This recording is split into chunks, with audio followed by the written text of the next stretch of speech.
It's not like it's not a sterile environment, but you want to make it as sanitary as possible and avoid whatever cross-contamination you can. So a lot of it's just a matter of trying to keep everything isolated.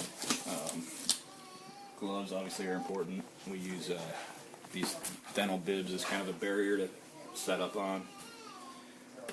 It usually starts off with some Vaseline. Put a big glob on there. What that does is it gives us, it makes it available for us, and so we don't have to keep going back into the Vaseline actual jar. So everything's kind of like a single serving at that point. Cuts down on cross contamination. The Vaseline does is it holds down the ink cups, and it also gives us something to lubricate the skin with. After that, we just kind of figure out how many colors we're going to use, pull out the ink cups, set those up, and then depending on the tattoo itself, set up the machines.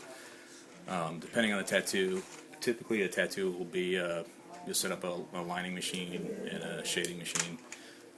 They just run a little bit differently. The liners are set up more like a ballpoint pen or like a fine point marker, and the shaders are set up more like a not like a paintbrush, but more like a chisel point marker.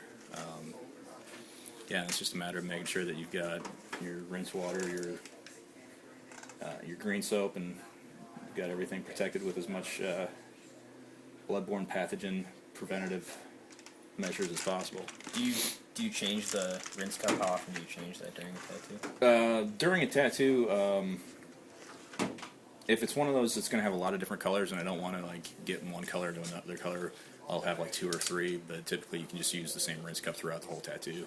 Just whatever you use for one person, you just have to make sure everything gets thrown out or re-sterilized for the next person. The only thing that we actually reuse, besides the machines, are the tubes.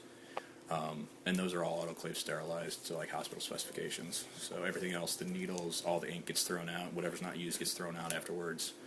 The needle, even if we set up a machine and we don't use it, we'll still throw the needle away afterwards and then re-sterilize the tube just in case there's any kind of like pathogens or any kind of germs that got on them.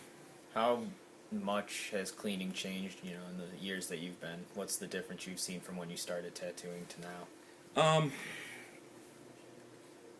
As far as what we do here, there hasn't been a whole lot of change. We still do everything with autoclave sterilization. We still use the reusable tubes. Depending on who you ask, there's pluses and minuses to pros and cons to the reusable tubes. The fact that you can autoclave sterilize them and get them the same kind of sanitary and sterile as like a hospital grade tool or implement or whatever, that pretty much obviates any kind of bloodborne pathogen spreading through that kind of thing. The downside is obviously you are reusing them and you got to sterilize them, and that takes time. You have to have the equipment to do it with. The flip side of that would be disposable tubes, which a lot of people are starting to use more and more. Depending on who you ask, the downsides with the disposable tubes is they can